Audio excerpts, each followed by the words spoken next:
Hello friends, स्वागत है आप सबका आपका अपना यूट्यूब चैनल अब पढ़ेगा इंडिया में।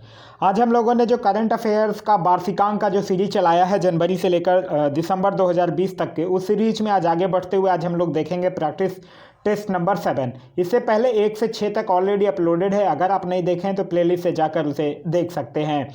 आगे बढ़ने से पहले अगर आप हमारे चैनल पर नए जुड़े हैं या अभी तक चैनल को सब्सक्राइब नहीं किया है तो चैनल को सब्सक्राइब कर लीजिएगा और साथ ही साथ बेल आइकन दबा लीजिएगा ताकि सारे यूजफुल कंटेंट के वीडियो के नोटिफिकेशन आपको मिलते रहें। अगर आपको कोई भी स्टडी से रिलेटेड कुछ पीडीएफ चाहिए या फिर कुछ और स्टडी मटेरियल चाहिए तो आप हमारे दिए गए लिंक से टेलीग्राम ग्रुप ज्वाइन कर सकते हैं। वहां आपको सारे पीडीएफ प्रोवाइड करवा दिए जाएंगे। चलिए अब बढ़ते हैं अपने क्वेश्चंस की तरफ। आज का जो हमारा पहला क्वेश्चन है वो ये कह रहा है कि एएसआई के साथ किस संस्थान ने स्मारकों की बहाली के लिए दो इतालवी संस्थानों के साथ एक समझौता किया है, तो वो किया है आईआईटी कानपुर के साथ। अगर एएसआई की बात करते हैं डेट मीन्स इसका मतलब है archaeological survey of India. Archaeological survey of India की स्थापना हुई थी 1861 में और इसका जो हेडक्वार्टर है वो है नई दिल्ली में। नेक्स्ट है हमारा कि शहर को प्लास्टिक मुक्त रखने के उद्देश्य से किस शहर में प्लास्टिक प्रीमियर लीग की शुरुआत की गई है। तो प्लास्टिक प्रीमियर लीग की शुरुआत जो की गई है वो इंदौर में किया गया है। इंदौर की अगर बात करते हैं तो इंदौर जो है वो चौथी बार सबसे स्वच्छ शहर के रूप में फिर से आया है। ये जो प्लास्टिक प्रीमियर लीग है ये इंदौर नगर के नगर निगम जितने भी हैं उसके 19 क्षेत्रों से 4 टीमों का गठन किया जाएगा और वो 4 टीमों में से जो टीम सबसे अधिक एकल उपयोग वाले प्लास्टिक इकट्ठा करेगी उस टीम को ट्रॉफी दिया जाएगा। नेक्स्ट है हमारा कि भारतीय सेना द्वारा बनाया गया सुरक्षित स्वदेशी ऐप कौन है जिसमें टेलीग्राम और व्हाट्सएप जैसी सुविधाएं हैं। तो वो है एसएआई। इसका मतलब होता है एसएआई का जो फुल फॉर्म है यहाँ पे वो है secure application for internet. Next है हमारा कि भारत के नवयुक्त सूचना आयुक्त कौन है। तो भारत के नव नियुक्त जो सूचना आयुक्त हैं उनका नाम है यश वर्धन कुमार सिन्हा। नेक्स्ट है हमारा कि अखिल भारतीय फुटबॉल महासंघ ने किसे 2019-20 के लिए एआईएफ पुरुष फुटबॉलर ऑफ द ईयर पुरस्कार से सम्मानित किया है। तो एआईएफ यहाँ पे है ऑल इंडिया फुटबॉल फेडरेशन, जिसकी स्थापना हुई है 1937 में और हेडक्वार्टर है दिल्ली में और अभी इनके प्रेसिडेंट हैं उनका नाम है प्रफुल्ल पटेल। और ये अगर मेंस फुटबॉलर पुरुष फुटबॉलर की बात करें तब आपका आंसर हो जाएगा गुरप्रीत सिंह सिंधु। और अगर फीमेल की बात करें वुमेन्स फुटबॉलर की अगर बात करें तब जो आपका आंसर होगा वो हो जाएगा संजू यादव। नेक्स्ट है हमारा कि किस देश के अंतरिम राष्ट्रपति ने विदेश मंत्री मोख्तर ओने को नया प्रधानमंत्री नामित किया है। तो ये करने वाला जो देश है वो है माली। माली क्या है, एक वेस्ट अफ्रीका में स्थित एक स्थल रूढ़ देश है जिसकी राजधानी है बमाको। नेक्स्ट है हमारा कि भारत ने हाल ही में किन 2 देशों के साथ बौद्धिक संपदा के क्षेत्र में समझौता किया है। तो बौद्धिक संपदा के क्षेत्र में समझौता किया है जो भारत वो है डेनमार्क और अमेरिका के साथ। यहाँ से बौद्धिक से एक चीज़ याद रखिएगा, बौद्धिक संपदा से एक सूचकांक है अंतर्राष्ट्रीय बौद्धिक संपदा सूचकांक, उसमें भारत का जो स्थान है वो है 40 और सबसे प्रथम स्थान पे है अमेरिका। नेक्स्ट है हमारा कि असम की एकमात्र महिला मुख्यमंत्री का नाम बताइए जिनका हाल ही में निधन हो गया है। तो उनका नाम था सैयदा अनबरा तैमूर। अगर अभी फिलहाल अगर हम असम की बात करते हैं तो फिलहाल असम के मुख्यमंत्री का नाम है सर्बानंद सोनोवाल और यहाँ के गवर्नर का नाम है जगदीश मुखी। असम से एक चीज़ याद रखिएगा, असम का एक है बोकासोल चावल और दूसरा है तेजपुर लीची। इन दोनों को असम का है जिसको जीआई टैग प्रदान किया गया है। नेक्स्ट है हमारा कि भारत अमेरिका के बीच तीसरे 2+2 वार्ता में 2+2 वार्ता जो है वो विदेश मंत्रालय और रक्षा मंत्रालय के नेतृत्व में किया गया है। नई दिल्ली में हुए सैन्य समझौते का नाम बताइए। तो उसका नाम है बीईसीए। बीईसीए का फुल फॉर्म जो है वो है basic exchange and cooperation agreement for geospatial corporation, मतलब भू स्थानिक सहयोग के लिए बुनियादी विनियम तथा सहयोग समझौता। इसका जो ये तीसरा संस्करण है, पहला संस्करण जो था पहला दौर वो 2018 में हुआ था, दूसरा दौर 2019 में आयोजित किया गया था। नेक्स्ट है हमारा कि एनीमिया मुक्त भारत सूचकांक में शीर्ष स्थान किस राज्य को प्राप्त है। एनीमिया एक खून की कमी से होने वाली बीमारी है और इसमें जो किस राज्य को प्राप्त हुआ है शीर्ष स्थान वो राज्य है हरियाणा। हरियाणा के मुख्यमंत्री का नाम है मनोहर लाल खट्टर और यहाँ के गवर्नर का नाम है सत्यदेव नारायण। नेक्स्ट है हमारा कि केंद्रीय मंत्रिमंडल द्वारा हाल ही में किस स्थान पर देश का नया बंदरगाह बनाने की मंजूरी दी गई है। तो ये दिया गया है बधावन महाराष्ट्र में और इस पर संभवतः 65,544.54 करोड़ रुपए इस पे निवेश किए जाएंगे। इस बंदरगाह की एक खासियत यह है कि इस बंदरगाह के विकसित होने के बाद भारत जो है वो विश्व के शीर्ष 10 कंटेनर बंदरगाह वाले देशों में शामिल हो जाएगा। नेक्स्ट है हमारा कि आर्थिक समीक्षा 2019-20 के अनुसार ट्रिलियन डॉलर में जीडीपी के संदर्भ में दुनिया के शीर्ष 10 अर्थव्यवस्थाओं में भारत की अर्थव्यवस्था कौन से स्थान पर है। तो भारत की जो अर्थव्यवस्था है आर्थिक समीक्षा 2019-20 के अनुसार 5वें स्थान पर। पहले स्थान पर है अमेरिका, दूसरे पर चाइना, तीसरे पे जापान और चौथे पे जर्मनी और 5वें पर भारत। अगर हम आर्थिक समीक्षा की बात करते हैं तो आर्थिक समीक्षा से एक चीज़ याद रखिएगा, आर्थिक समीक्षा 2019-20 का जो विषय था वो विषय था वेल्थ क्रिएशन। नेक्स्ट क्वेश्चन है हमारा कि किस राज्य सरकार ने गर्भवती महिलाओं के लिए लंच बॉक्स योजना शुरू किया है। तो ये शुरू करने वाला जो राज्य है वो है तेलंगाना। तेलंगाना की कुछ अन्य योजनाएं भी याद रखिएगा, जैसे रायतू बंधु योजना, कालेश्वरम लिफ्ट सिंचाई योजना, स्त्री कार्यक्रम, ये सब भी तेलंगाना सरकार के द्वारा लॉन्च किया गया है। नेक्स्ट है हमारा कि किस राज्य सरकार ने मुख्यमंत्री कृषक दुर्घटना कल्याण योजना की शुरुआत की है। तो ये करने वाला जो राज्य है वो है उत्तर प्रदेश। और इस योजना में ये कहा गया है कि जो खेती करने के दौरान दुर्घटना से अगर मृत्यु होती है तो उस पर 5 लाख रुपए तक की वित्तीय बीमा सहायता प्रदान की जाएगी। उत्तर प्रदेश की कुछ अन्य योजनाएं भी याद रखिएगा, जैसे कन्या सुमंगला योजना, बाल श्रमिक योजना, विद्या योजना, ध्यानचंद विजयपथ योजना, ये सारी योजनाएं जो है वो उत्तर प्रदेश सरकार की योजनाएं हैं। नेक्स्ट है हमारा कि भारत ने किस देश से पाम ऑयल आयात को बंद करने की घोषणा की है। तो ये जो भारत बंद करने की घोषणा किया है ये किया है मलेशिया के साथ। मलेशिया की अगर बात करते हैं तो मलेशिया जो है वो एक साउथ ईस्ट एशियन कंट्री है जिसकी राजधानी है कुलालंपुर। नेक्स्ट है हमारा कि नेत्र कलानिधि पुरस्कार से किसे सम्मानित किया गया है। तो नेत्र कलानिधि पुरस्कार से सम्मानित किया गया है प्रियदर्शनी गोविंद को। ये प्रियदर्शनी गोविंद जो है वो एक भारतनाट्यम नृत्यांगना है और ये जो नृत्य कलानिधि पुरस्कार है ये मद्रास संगीत अकादमी के। क्वेश्चन नंबर 17 कह रहा है कि सितंबर 2020 में केशवानंद भारती का निधन हो गया। उन्होंने 1970 में भूमि सुधार पर किस राज्य सरकार को चुनौती दिया था। तो उन्होंने भूमि सुधार पर केरल को चुनौती दिया था। केशवानंद भारती बाद से एक चीज़ याद रखिएगा, केशवानंद भारती बाद में ही सर्वोच्च न्यायालय ने मूल ढांचा का सिद्धांत दिया था और प्रस्तावना को संविधान का मूल ढांचा माना था। नेक्स्ट है हमारा कि किस राज्य सरकार ने महिलाओं के उत्थान के लिए कन्या सुमंगला योजना का शुभारंभ किया है। तो कन्या सुमंगला योजना का शुभारंभ करने वाला जो राज्य है वो है उत्तर प्रदेश। और इस योजना के तहत बेटियों को जन्म से लेकर स्नातक तक 15,000 रुपये की आर्थिक सहायता प्रदान की जाएगी। उत्तर प्रदेश से एक चीज़ और याद रखिएगा, उत्तर प्रदेश सरकार ने अभी रिसेंटली 2 ऐप लॉन्च किए हैं। एक का नाम है आयुष कवच ऐप और दूसरा का नाम है प्रवासी राहत मित्र ऐप। नेक्स्ट हमारा कि हाल ही में चर्चा में रहा डेपसोंग मैदान का संबंध किस राज्य या केंद्र शासित प्रदेश से है। तो वो है उसका संबंध लद्दाख से। आप लोगों का याद होगा तो ये डेपसोंग मैदान वही मैदान है जो कि 1962 के युद्ध के दौरान जो चीन था वो इस पर कब्जा कर लिया था। लद्दाख की अगर बात करते हैं तो इसकी राजधानी है लेह और यहाँ के उपराज्यपाल का नाम है राधाकृष्ण माथुर।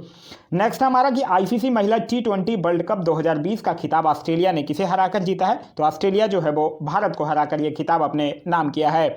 यहाँ से कुछ और चीज़ें भी याद रखिएगा। एक याद रखिएगा आईसीसी अंडर 19 क्रिकेट विश्व कप, आईसीसी अंडर 19 क्रिकेट विश्व कप जो है वो बांग्लादेश भारत को हराकर जीता है। एक याद रखिएगा 12वां आईसीसी क्रिकेट वर्ल्ड कप 2019 जो कि इंग्लैंड जो है वो न्यूजीलैंड को हराकर जीता है। और साथ ही साथ ये भी याद रखिएगा कि 13वां वर्ल्ड कप का जो आयोजन होगा वो भारत में 2023 में होगा। नेक्स्ट हमारा कि देश का पहला राज्य जिसने स्वयं सहायता समूह एसएचजी के लिए एक विशेष विभाग मिशन शक्ति की शुरुआत की है। तो ऐसा करने वाला जो राज्य है वो है उड़ीसा और इसकी स्थापना जो है वो महिलाओं के विकास के लिए किया गया है। उड़ीसा से एक चीज़ याद रखिएगा, 2 चीज़ें उड़ीसा की बहुत बार पूछी गई है एग्जाम में। एक है भीतरकनिका नेशनल पार्क और एक है सिमलीपाल राष्ट्रीय उद्यान। ये दोनों जो है वो उड़ीसा का राष्ट्रीय उद्यान है। नेक्स्ट है हमारा कि कर्पूरी देवी जिनका हाल ही में निधन हो गया उनका संबंध किस क्षेत्र से है। तो कर्पूरी देवी मधुबनी पेंटिंग से संबंधित हैं। मधुबनी पेंटिंग से आप लोगों का याद होगा ये बिहार से बिलोंग करता है और मधुबनी पेंटिंग को जीआई टैग भी प्रदान किया गया है। साथ ही साथ बिहार के कुछ और अन्य चीज़ों को भी जीआई टैग मिला है, जैसे कि मधुबनी पेंटिंग, शाही लीची, कतरनी चावल, मखाना, सिलाब खाजा, जर्दालू आम, ये सब बिहार के कुछ उत्पाद हैं जिसको कि जीआई टैग प्रदान किया गया है। नेक्स्ट हमारा कि महिला उद्यमिता को प्रोत्साहित करने के लिए किस सोशल प्लेटफॉर्म ने प्रगति पहल की शुरुआत की है। तो प्रगति पहल की शुरुआत किया गया है फेसबुक के द्वारा और ये प्रगति पहल का जो मतलब है वो है भारत में महिला उद्यमिता को बढ़ावा देना। फेसबुक की अगर बात करते हैं तो इसकी स्थापना 2004 में और इनके सीईओ का नाम है मार्क जकरबर्ग। नेक्स्ट है हमारा विश्व का पहला डार्क स्काई नेशन किसे घोषित किया गया है। देखिए डार्क स्काई प्लेस वो स्थान होता है जो रात के समय वातावरण को स्वाभाविक रूप से अंधेरा में रखता है। ये करने वाला जो देश है वो है न्यू की राजधानी है अलोफी। नेक्स्ट है हमारा कि भारत में बाघों की स्थिति 2018 रिपोर्ट के संबंध में निम्नलिखित में से कौन सा कथन सही नहीं है। भारत में कुल बाघों की संख्या 2967 हो गई है, बिल्कुल सही है। मध्य प्रदेश में बाघों की संख्या 526 है। वर्ष 2014 से 2018 में भारत में बाघों की संख्या 33% वृद्धि हुई, ये भी सही है। अब भारत विश्व की 50% बाघों की आबादी वाला देश है, ये गलत है। तो इस क्वेश्चन का सही आंसर हो जाएगा ऑप्शन नंबर डी।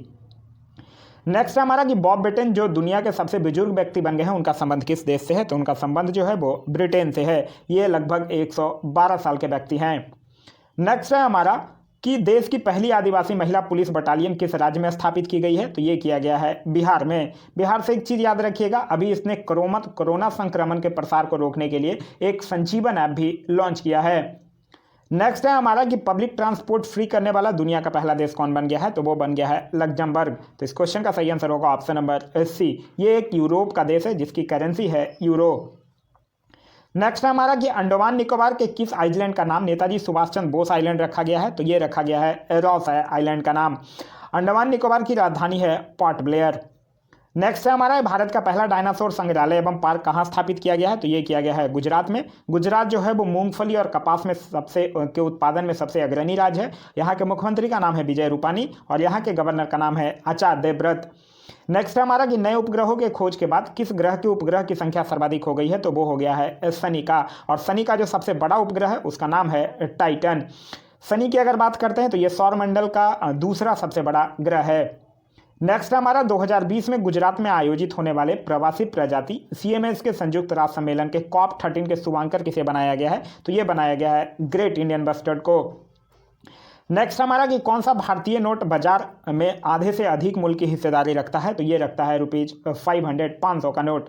आप लोगों को मुझे कमेंट करके बताना है कि 500 रुपये के नोट के पीछे क्या अंकित होता है। मैं क्वेश्चन को फिर से रिपीट कर रहा हूँ, 500 रुपये नोट के पीछे क्या अंकित होता है।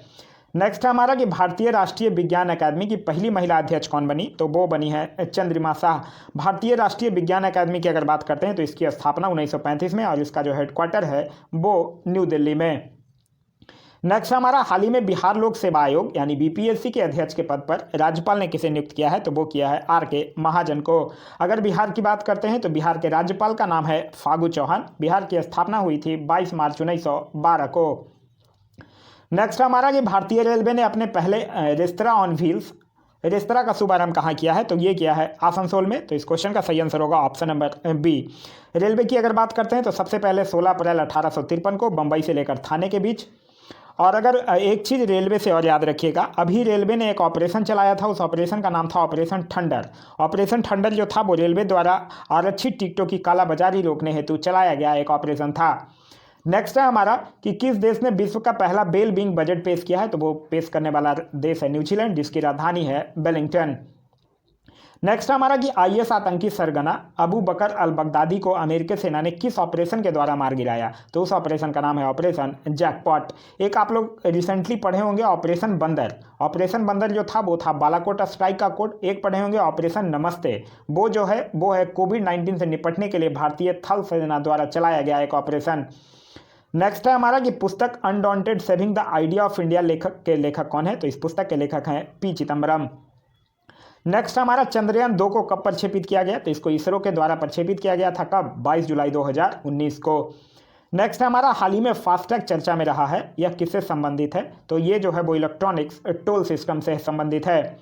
नेक्स्ट हमारा असमानता घटाने की प्रतिबद्धता यानी CRI सूचकांक में किस देश को अंतिम स्थान प्राप्त हुआ है। तो देखिए पहला स्थान प्राप्त हुआ है नॉर्वे को, भारत को प्राप्त हुआ 129वां और लास्ट स्थान प्राप्त हुआ है दक्षिण सूडान को। एक चीज़ और याद रखिएगा, इसका जारी करता है ऑक्सफैम इंटरनेशनल। नेक्स्ट हमारा आयुष्मान भारत योजना के तहत किस राज्य केंद्र शासित प्रदेश में सबसे पहले गोल्डन कार्ड जारी किया गया है। तो ये किया गया जम्मू कश्मीर में। अगर हम आयुष्मान भारत योजना की बात करते हैं तो इसकी शुरुआत नरेंद्र मोदी के द्वारा 23 सितंबर 2018 को झारखंड की राजधानी रांची से किया गया था और इसका जो उद्देश्य है वो है गरीब परिवारों के लिए 5 लाख रुपये तक का कैश रहित स्वास्थ्य सुविधा उपलब्ध कराना। नेक्स्ट है हमारा द थीन माइंड मैप पुस्तक के लेखक कौन है। तो द थीन माइंड मैप पुस्तक के लेखक का नाम है धर्मेंद्र राय। नेक्स्ट हमारा, हाल ही में इसरो के द्वारा गगनयान मिशन के लिए कितने अंतरिक्ष यात्रियों को चुना गया है? तो ये चुना गया है 12। इसरो की अगर बात करते हैं तो इसरो की स्थापना हुई है 15 अगस्त 1969 में। इसका हेडक्वार्टर है बेंगलुरु में। इसके फाउंडर हैं विक्रम साराभाई। अभी तत्कालीन इनके हेड का नाम है के सिवन। और ये जो गगनयान मिशन है ये 5 से 7 दिनों के लिए ह्यूमन को स्पेस में भेजा जाएगा 2022 तक। क्लियर है? चलिए नेक्स्ट है हमारा कि बजट 2020-21 के अनुसार दुग्ध उत्पादन को दुगना करने का लक्ष्य कब तक रखा गया है? तो ये रखा गया है 2025 तक। साथ ही साथ याद रखिएगा बजट में टीबी को भी खत्म करने का जो लक्ष्य रखा गया है वो भी रखा गया है 2025 तक। एक चीज़ और याद रखिएगा, जो मत्स्य उत्पादन का जो कैपेसिटी है उसको 200 लाख टन तक बढ़ाने का लक्ष्य रखा गया है 2022-2023 फाइनेंशियल ईयर में। नेक्स्ट है हमारा कि your best day is today book निम्नलिखित में से किसके द्वारा लिखी गई है? तो ये लिखी गई है अनुपम खेर के द्वारा। नेक्स्ट हमारा, मलयालम लेखक एस हरेश को उनके किस उपन्यास के लिए जेसीबी साहित्य पुरस्कार 2020 से सम्मानित किया गया है? तो उनको मॉस्टेक उपन्यास के लिए सम्मानित किया गया है। नेक्स्ट हमारा कि वह कौन सा एकमात्र भारतीय फिल्म है जो 33वें टोक्यो अंतर्राष्ट्रीय फिल्म महोत्सव में शामिल हुआ है? तो वो है सांची बारी। तो इस क्वेश्चन का सही आंसर है ऑप्शन नंबर बी। नेक्स्ट हमारा, हाल ही में कृषि और प्रसंस्कृत खाद्य उत्पाद निर्माण निर्यात विकास प्राधिकरण ने असम के किस उत्पाद को जीआई टैग दिए जाने की घोषणा की है? तो अभी हम लोग देखें असम से आप लोगों को 2 जीआई टैग याद रखना है। एक याद रखना है बोकासोल चावल और दूसरा याद रखना है तेजपुर लीची। तो इस क्वेश्चन का सही आंसर ऑप्शन नंबर डी। तो ये था हमारा आज का वीडियो। आज का वीडियो आप लोगों को कैसा लगा कमेंट करके जरूर बताइएगा और साथ ही साथ अगर ये वीडियो अच्छा लगा तो अपने दोस्तों के साथ शेयर करना ना भूलें। Thanks for watching.